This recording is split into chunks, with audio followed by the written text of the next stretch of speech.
Arestado ang isang high-value drug personality sa ikinasang search warrant operation ng mga otoridad dakong alas 9 ng umaga nito lamang September 3, 2025 sa Barangay Botobot Norte, Balawan, La Union.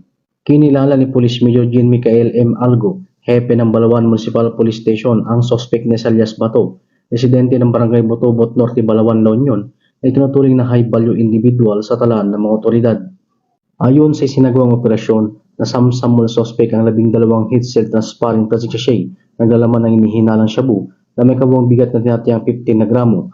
Ayon sa mga otoridad, ang halaga ng turang illegal na droga ay humigit kumulang 102,000 pesos. Bukod dito, narekubo rin sa operasyon ang mga iba pang ebidensya tulad ng 6 pieces rolled aluminum foil, 1 piece eyeglass, 1 piece lighter, 1 piece blue sling bag, 1 piece caliber 38 revolver, at may kasamang 10 bala.